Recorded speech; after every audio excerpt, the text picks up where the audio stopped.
내가 일하면 내가 일하는 것이지만 내가 기도하면 하나님이 일하십니다.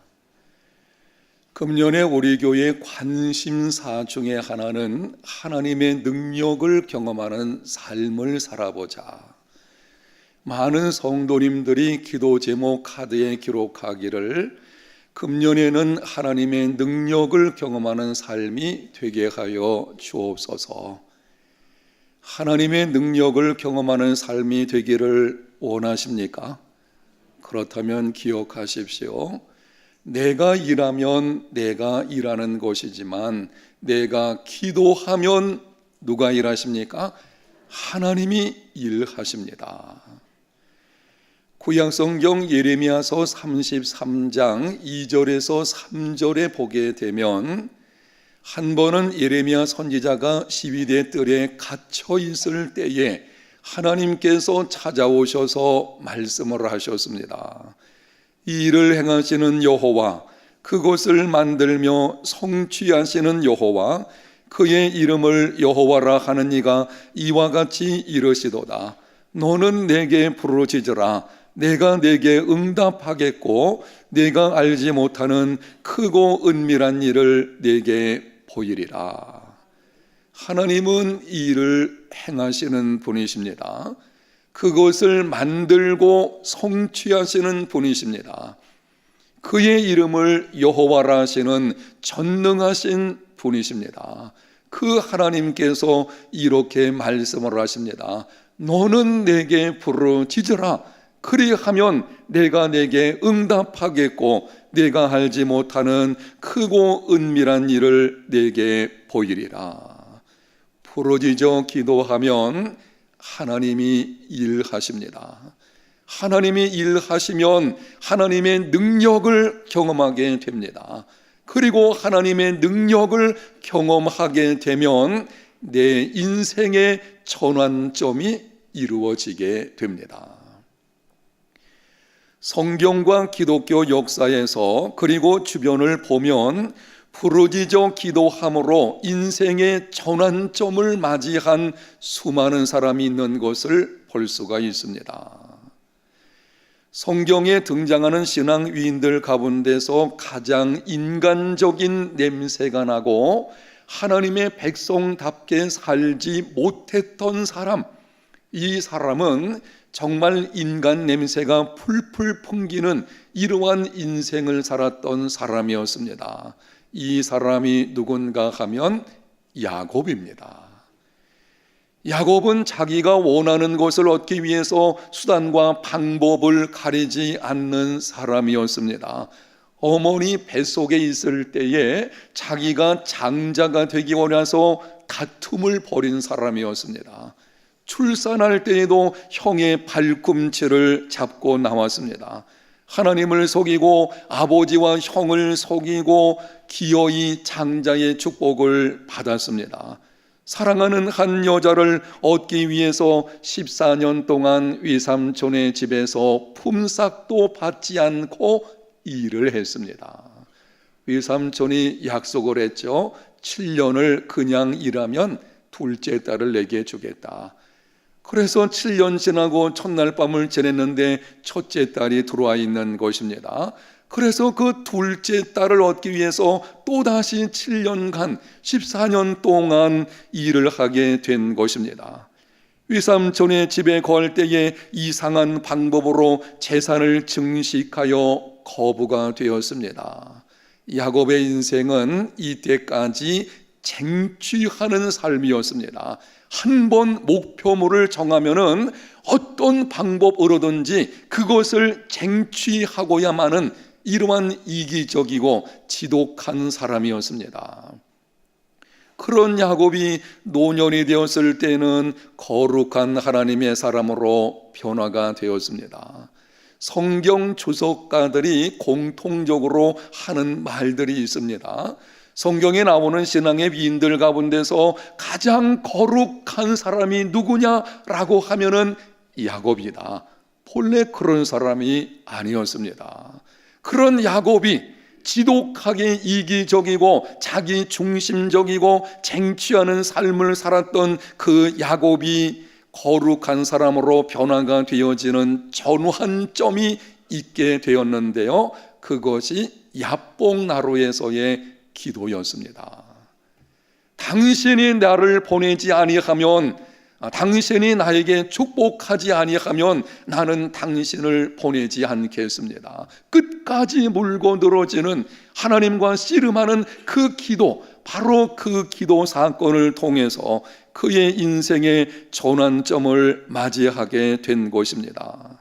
사랑하는 성도 여러분, 기도하십시오. 여러분의 삶에 어떤 문제가 있어서 내가 이러한 인생을 살면 안 되겠다, 이젠 내 인생을 한번 새롭게 살기를 원한다, 이런 마음을 가지고 있다면 하나님께 나가서 기도하는 삶이 되시기를 축복합니다. 기도하면 하나님의 능력을 경험하게 되고, 하나님의 능력을 경험하면 인생의 새로운 전환점을 맞이하게 됩니다. 오늘 본문에 기도함으로 인생의 전환점을 맞은 사람들이 있습니다. 한 번은 사람들이 귀먹고 말 더듬는 사람을 예수님께 데려왔습니다. 안수하여 고쳐주시기를 간청했습니다.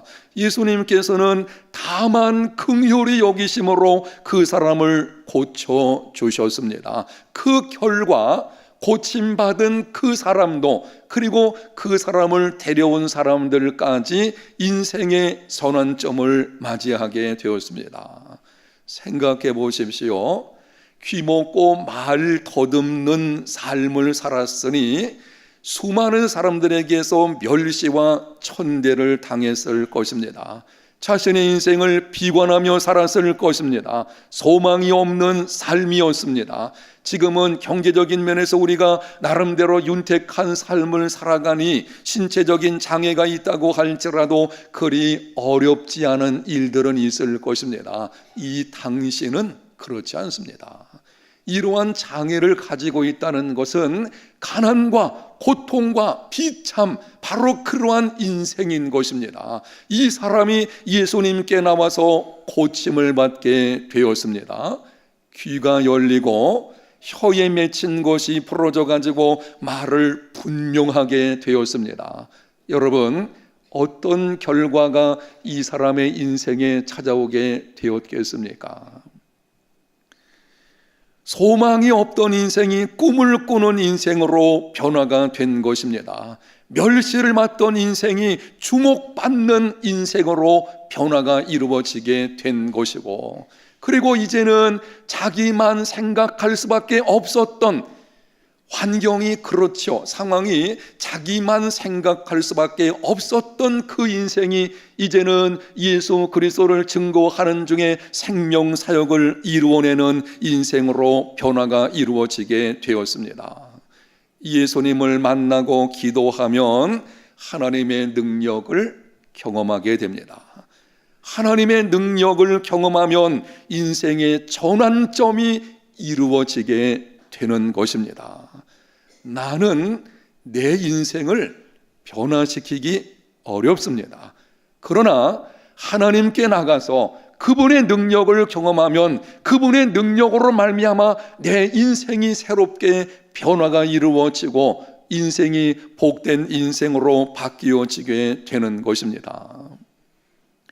참 안타까운 일들 가운데 하나는 오늘날 너무도 많은 사람들이 육신적인 면에서는 귀가 잘 들리고 말을 분명히 하면서도 영적인 면에서는 귀먹고 말이 어눌한 사람들이 있다고 하는 것입니다. 육신적인 면에서는 아주 정상적입니다. 그런데 더 중요한 이 영적인 측면에서 귀가 먹어 있는 사람, 그리고 말을 더듬는 사람들이 상당히 있다고 하는 것입니다. 하나님의 말씀을 들어도 깨닫지를 못합니다. 반복하여 소리쳐 외쳐도 도무지 들으려고 하지 않습니다. 언제부터인지 말씀에 대한 갈급함이 사라져 버렸습니다. 그러다 보니 수십 년 예수님을 믿고 말씀을 들었음에도 다른 사람들에게 한마디 복음에 관해서 말을 할 수도 없는 상태가 되어버렸습니다. 영적으로 귀가 먹고 말을 더듬는 자들입니다. 사랑하는 성도 여러분, 혹시나 이런 증상들이 여러분에게 있다면 회복하십시오. 고침 받아야 합니다. 영적인 귀가 열려 있어야 합니다. 부르짖어 간구하십시오. 하나님의 능력을 경험하게 되면 그때 우리의 귀가 열리게 될 것이고, 한번 따라 합시다. 하나님이 열어주셔야 열리게 된다. 믿습니까? 영적인 귀는 성령께서 열어주셔야 열리게 되는 것입니다. 내가 하나님의 말씀을 듣고 깨닫겠다고 나의 결심으로 깨달아지는 것이 아닙니다. 하나님의 말씀은 성령의 감동으로 되어진 것이기 때문에 성령께서 나의 어두운 귀를 열어주셔야만, 그래야 그때서야 비로소 귀가 열리게 되어지고, 귀가 열려야 말도 분명해지게 되어지는 것입니다. 기도하십시오. 회복하십시오. 이왕에 믿는 것 제대로 믿는 믿음의 삶이 되시기를 바랍니다. 그런데 오늘 본문에 보면 예수님께서 귀먹고 말 더듬는 자를 이상한 방법으로 고쳐주셨습니다. 33절과 34절을 보겠습니다. 예수께서 그 사람을 따로 데리고 무리를 떠나사 손가락을 그의 양귀에 넣고 침을 뱉어 그의 혀에 손을 대시며 하늘을 우러러 탄식하시며 그에게 이르시되 에바다 하시니 이는 열리라는 뜻이라. 예수님은 하나님의 아들이십니다. 아버지 하나님과 함께 천지 만물을 창조하신 성자 하나님이십니다. 그분께서 그냥 말씀으로 열리라, 회복되라, 고침받으라 한마디만 하시면은 이 사람이 충분히 고침을 받을 수가 있을 것입니다. 그런데 예수님은 이상한 방법으로 5가지 단계를 통해서 이 사람을 고쳐주셨습니다. 이 사람을 무리들이 있는 곳에서 따로 다른 곳으로 데려가셨습니다. 그리고는 이 사람의 귀에다가 손가락을 넣어주셨습니다. 그리고 나서는 침을 뱉어서 그 혀에 손을 또 대어주셨습니다. 하늘을 우러러 탄식을 하셨습니다. 그리고 5번째 단계로 에바다 열리라 그렇게 말씀하시니 귀가 열리고 혀가 곧 풀려서 말이 분명해지게 되었습니다. 예수님께서 이렇게 행하시는 것은 그분이 어떤 분이신지, 그리고 예수님께로 나오는 자들에게 어떻게 행하시는지를 우리에게 보여주시려고 하시는 것입니다. 예수님이 행하시는 일에는 우연은 없습니다. 다 거기에는 특별한 의미가 있는 것을 보게 됩니다. 예수님께서 말씀 한마디로 끝날 수 있는 것을 이러한 이상하게 5가지 단계를 통해서 고쳐주시는 데는 예수님 그분이 누구신지, 그리고 그분께로 기도하며 나오는 자에게 어떻게 행하시는지를 보여주시는 것입니다. 몇 가지 말씀을 드릴 수가 있습니다. 첫째는 예수님은 한 사람 한 사람을 개인적으로 상대하셨습니다. 오늘 본문의 말씀을 포함해서 복음서에 기록된 예수님께서 병을 고쳐주신 경우를 보면 한 번도 동일한 방법을 사용하지 않으셨습니다. 수많은 환자들을 고쳐주셨습니다. 그런데 예수님께서는 고치실 때에 한 번도 동일한 방법을 사용하신 적이 없었습니다. 마가복음에 기록된 병고침 사건들 가운데서 한 7가지만 여러분에게 이해를 돕기 위해서 간략하게 말씀을 드리면 이렇습니다. 마가복음 7장의 수로보니게 여인의 더러운 귀신 들린 딸의 경우에 예수님께서 먼저 침묵하셨습니다. 모욕처럼 들리는 말씀을 하심으로 믿음을 시험하셨습니다. 그리고 나서 고쳐주셨습니다. 마가복음 5장에 회당장 야이로의 딸의 경우에 가는 길에 지체하심으로 죽도록 내버려 두셨습니다. 그리고 직접 찾아가셔서 손을 잡고 말씀하시기를 달리다금, 자 여자여 내가 네게 말하노니 일어나라, 그렇게 하심으로 살려주셨습니다. 마가복음 5장에 12해를 혈루증으로 앓던 여인의 경우입니다. 무리를 해치고 다가오도록 하셨습니다. 옷에 손을 대도록 하시고 그리고 나서 고쳐주셨습니다.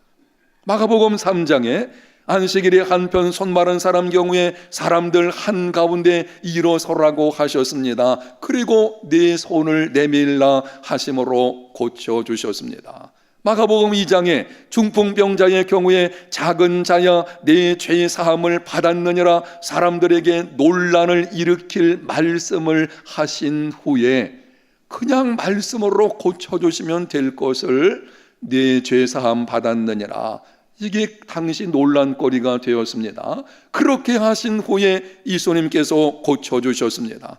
마가복음 1장의 나병 환자의 경우에는 내가 원하노니 깨끗함을 받아라 말씀으로 고쳐주셨습니다. 마가복음 8장의 맹인의 경우에는 마을 밖으로 데리고 나가셨습니다. 눈에 침을 뱉으시고 안수하시고 점진적으로 고쳐주셨습니다.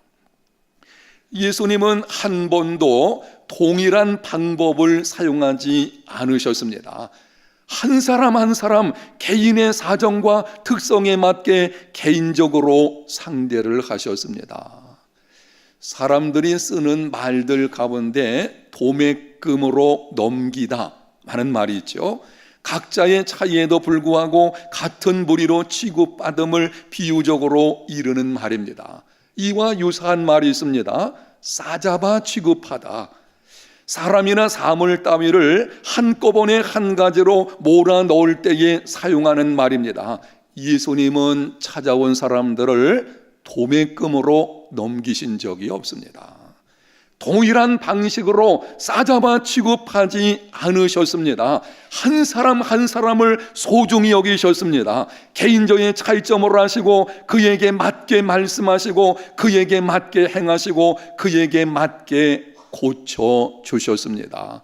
그분이 바로 우리가 섬기는 예수 그리스도이십니다. 사랑하는 여러분, 여러분이 어떤 문제를 가지고 예수님께 나아가면 예수님께서는 여러분의 개인적인 사정과 특성과 모든 것을 고려하여 여러분에게 맞게 해결하여 주십니다. 다른 사람들에게 행하시던 방식 안 해요. 다른 사람은 다른 사람이고 여러분은 여러분인 것입니다. 우리 모두 중에 다른 사람과 똑같은 사람이 누가 있겠습니까? 다 다르거든요. 예수님께서는 우리 다른 모든 사람들을 개인적으로 상대하셔서 우리에게 꼭 맞는 방법으로 그 문제를 해결하여 주시는 분이십니다. 다른 사람과 비교하지 마십시오. 왜 아무개 집사는 쉽게 응답을 해주시고 나는 이렇게 힘든 과정을 겪게 하시는 것입니까? 불평하지 마십시오. 내가 나를 아는 것보다 하나님은 나를 더 잘 아십니다. 내가 기도할 때에 어떻게 응답하는 것이 가장 좋은 것인지, 언제 응답하는 것이 가장 적당한 것인지 나는 모르지만 하나님은 아십니다. 그리고 나에게 가장 적합하고 유익한 것으로 응답하여 주십니다. 하나님은 한 사람 한 사람 개인적으로 상대하여 응답하고 인도하시는 분이십니다. 그분에게 여러분의 문제를 가지고 나가서 기도하는 삶이 되시기를 바랍니다. 두 번째는 찾아온 사람의 필요에 자신을 맞추셨습니다. 오늘 본문 사건에서 예수님께서 복잡한 과정을 통해서 고쳐주신 이유가 있습니다. 이 사람은 귀가 먹었기 때문에 예수님에 대한 소문을 들을 수가 없었습니다. 그래서 소문을 들은 사람들이 이 사람이 들은 것이 아니에요. 소문을 들은 사람들이 이 사람을 데리고 예수님께 찾아오게 된 것입니다. 그렇다면 이 사람에게는 믿음이 필요합니다.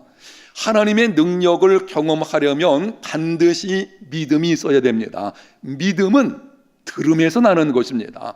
이 사람은 들을 수가 없습니다. 그래서 지금까지 어떤 소문을 들어서 믿음을 가질 기회가 없는 것입니다. 예수님이 지금 어떤 말씀을 하신다고 하여도 이 사람은 들을 수가 없는 상태인 것입니다. 그래서 예수님은 손가락으로 그 사람의 양쪽 귀에 넣으셨습니다. 이 사람은 들을 수는 없지만 예수님이 행하시는 행동은 눈으로 보고 있을 것이고 손가락이 자기 양귀에 들어올 때에 느낌을 갖게 될 것입니다. 그리고 혀에다가 힘을 뱉어가지고 손을 대실 때에 그 모든 과정을 보고 느끼면서, 들을 수는 없지만 보고 느끼면서 기대감과 믿음을 갖게 되었을 것입니다. 그리고 그 믿음을 따라 고쳐주셨습니다. 믿음이 없는 자에게 먼저 믿음을 가질 수 있는 기회를 주시고 그리고 고쳐주시는 예수님은 찾아온 사람의 필요에 자신을 맞추어서 일을 행하셨습니다. 지난번 시간에 말씀드린 수로보니게 여인의 더러운 귀신 들린 딸을 고쳐주신 것도 동일합니다. 이 여인은 이방인이었습니다. 귀신 들린 딸이 고침을 받아도 계속해서 이방인의 땅에서 살아가야 하는 사람입니다. 한 번에 단순한 능력 경험을 가지고는 예수님을 믿는 믿음을 지키는 것이 쉽지 않은 환경인 것입니다.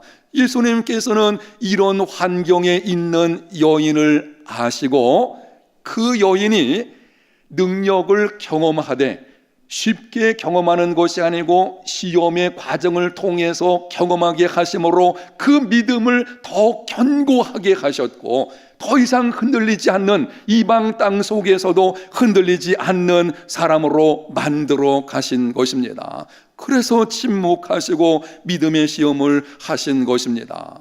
기도할 때의 하나님의 침묵은 우리 자신을 성숙하게 하는 기회입니다. 기도함에도 찾아오는 시험은 연단을 통해 정금 같은 믿음으로 세워지게 하는 방편입니다. 예수님은 찾아온 여인의 진정한 필요가 무엇인지를 알고 계셨고 바로 그 필요에서부터 시작을 하시는 것을 볼 수가 있습니다. 여러분, 이것이 하나님의 사랑이요 하나님의 은혜인 줄로 믿습니다. 만약 하나님께서 하나님의 위치와 입장에서 시작하시고 이끌어 가신다면 우리는 감당할 수 없습니다. 피조물에 불과한 인간이 어떻게 하나님의 위치로 나갈 수가 있으며 연약하고 죄 많은 우리가 어떻게 하나님의 입장에 설 수가 있겠습니까? 불가능합니다.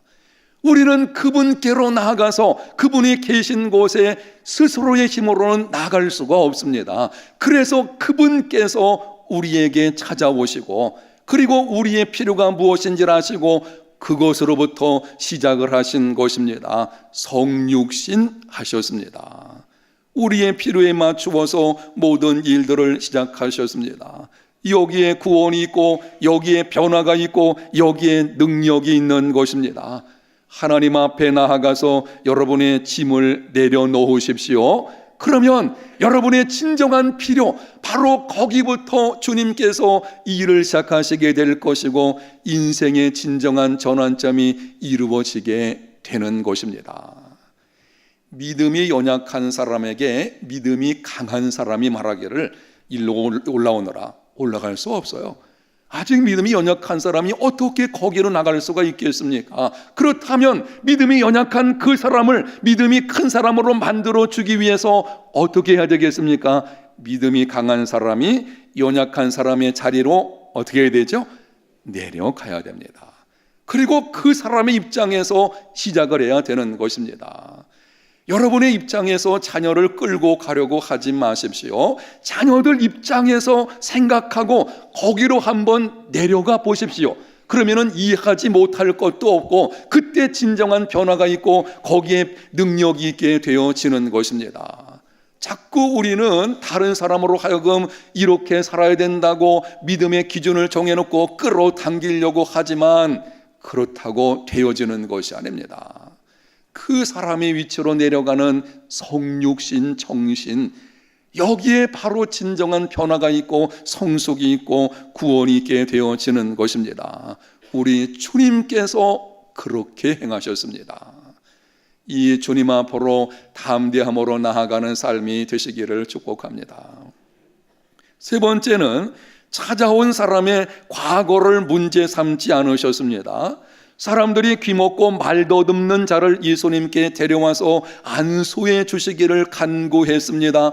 그때 예수님께서는 이 사람을 향해서 누구인지, 어떤 신분을 가지고 있는지, 지금까지 어떻게 살아왔는지 한마디 물으시지 않았습니다. 하나님의 능력을 경험할 만한 자격이 있는 선한 일을 힘쓴 삶인지 한마디 묻지 않으셨습니다. 다만 데려온 사람의 믿음을 보시고 그 크신 긍휼하심을 따라 고쳐주셨습니다. 복음서를 보게 되면 수많은 다양한 사람들이 예수님을 찾아왔습니다. 가난한 사람, 부요한 사람, 권세를 가지고 있는 사람, 천대받는 사람, 도덕적인 사람, 죄인으로 소문난 사람, 경건하게 살려고 애를 쓰는 사람, 불의한 산을 산 사람, 출신이 좋은 사람, 출신이 좋지 않은 사람 등 온갖 종류의 사람들이 예수님께로 찾아왔습니다. 그런데 예수님은 한 번도 그들의 신분이나 과거에 관해서 물으신 적이 없으십니다. 왜 그렇습니까? 하나님의 은혜는 모든 죄보다 크기 때문입니다. 아멘. 지금 주님께서 가지고 계시는 그 긍휼하심, 그거는 지금 나온 이 사람의 지금까지 삶, 그리고 가지고 있던 많은 죄악들, 그보다 훨씬 크기 때문에 그래서 전혀 문제 삼지 않으시는 것입니다. 하나님의 긍휼하심은 어떤 신분이나 삶의 모습보다 크시 때문인 것입니다. 그러므로 누구든지 예수님께로 나올 수가 있고, 누구든지 예수님께 나오게 되면 예수님께서는 그 크신 긍휼하심으로 말미암아 그 모든 것을 있는 그대로 받으시고 해결하여 주시는 것입니다. 다른 사람은 몰라도 나는 안 돼. 내가 이렇게 무서운 죄를 범했는데 어떻게 용서받을 수 있겠는가? 틀린 말입니다. 용서받을 수 있습니다. 다른 사람은 몰라도 저 인간은 안 돼. 여러분의 인생에 찾아와서 상처를 주고 악을 행하는 그 사람을 향해서 저 인간은 안 돼. 아니요. 될 수 있습니다. 예수님께 나오면 되어지는 것입니다. 누구든지 예수님께로 나오기만 하면 예수님께서는 그 사람을 있는 그대로 받아주십니다. 이렇게 말씀하지 않습니다. 너 가서 제대로 좀 바꿔서 오라. 그렇게 말씀하지 않으셔요. 있는 모습 그대로, 죄가 많으면 죄 많은 그대로, 여러 가지 문제가 있으면 문제 있는 그대로 우리 주님께서는 그 크신 긍휼하심으로 받아주시는 것입니다. 그리고 우리에게 새 마음을 주십니다. 그 새 마음을 가지고 행할 수 있는 능력까지도 더하여 주십니다. 하나님의 은혜가 그렇게 할 것입니다. 사랑하는 여러분, 기도하십시오. 아무것도 염려하지 말고 지금 여러분의 삶의 모습이 어떠하든지 아무 상관없어요. 고치고 나가려고 하지 마십시오. 우리는 자꾸 하나님을 기쁘시게 하려고 하는 그 열심, 이 열심은 좋겠지만 그걸 통해서 하나님의 은혜를 얻으려고 하는데요, 그런 방식은 안 됩니다. 하나님의 은혜는 내가 무슨 수고하고 선행을 통해서 얻는 거 아닙니다. 지난 주일날 말씀드린 거 기억해 보십시오. 하나님께서 은혜로 행하시는 능력을 흥정하려 하지 마십시오. 우리는 하나님과 흥정할 수 있는 그런 존재가 아닌 것입니다.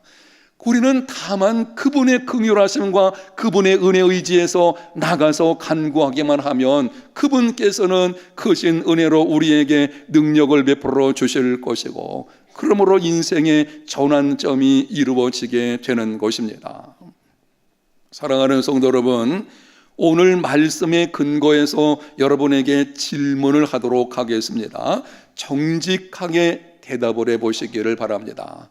두 가지 질문을 하겠는데요, 여러분이 한번 정직하게 대답을 해보십시오. 첫째, 여러분은 이 땅에서의 삶이 전부가 아님을 믿습니까? 두 번째 질문입니다. 그렇다면 여러분은 지금 현재 그 모습 그대로 살아도 괜찮겠습니까?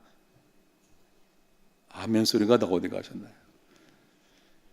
이 땅에서의 삶이 전부가 아닙니다. 우리가 이 땅에서 짧은 인생을 살아가는데 이 짧은 인생이 영원한 나라의 운명을 결정짓는 것입니다.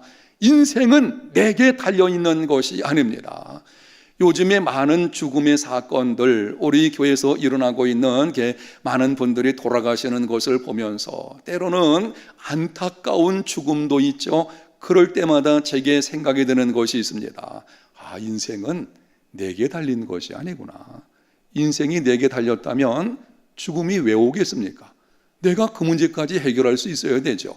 죽음이 온다는 것은 시작이 있다는 것이고, 그리고 그 모든 것은 내게 있는 것이 아니고 하나님께 달려있다는 것을 보여주는 것입니다.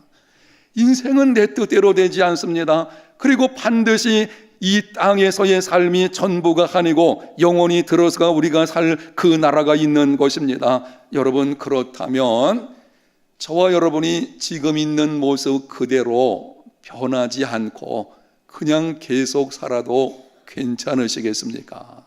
만약 여러분이 나는 괜찮다고 생각하신다면 그 믿음의 모습 흔들리지 마십시오. 견고한 그 모습으로 계속 나아가는 삶이 되시기를 축복합니다. 여러분이 지금 하나님 앞에서 믿음의 걸음을 걷고 있다면 변하지 마십시오. 계속 가시는 중에 은혜 위에 은혜가 더해지는 삶이 되시기를 축복합니다. 그러나 만약에 그렇지 않다면 내 삶이 지금 그대로 사는 것이 옳은 것이 아니라고 생각이 된다면 여러분, 바꾸셔야 됩니다. 인생의 전환점을 맞아야 합니다. 그대로 살 수 없잖아요. 영원한 나라가 있다는 것을 안다면, 그리고 그 나라의 운명이 지금 나의 삶의 모습으로 결정된다는 것을 적어도 내가 분명히 알고 있다면 이대로 살 수는 없지 않겠습니까? 인생의 새로운 전환점을 맞이할 수 있는 오늘 시간이 되시기를 축복합니다. 어떻게 하면 되겠습니까? 기도하십시오. 아무것도 염려하지 말고 하나님께로 가지고 와서 여러분의 있는 그 모습을 내려놓으시기를 바랍니다. 예수님께서는 우리가 가지고 가면 세상에 나 하나밖에 없는 것처럼 개인적으로 우리를 상대하여 주십니다. 그리고 나의 정확한 필요가 무엇인지를 아시고 거기로부터 내 인생을 새롭게 바꿔주시기를 시작하실 것입니다. 여러분 가운데 나 같은 죄인이 괜찮습니다. 그 모습 그대로 오십시오. 주님께서는 그대로 여러분을 받으시고 용납하시고 바꾸어 주실 것입니다.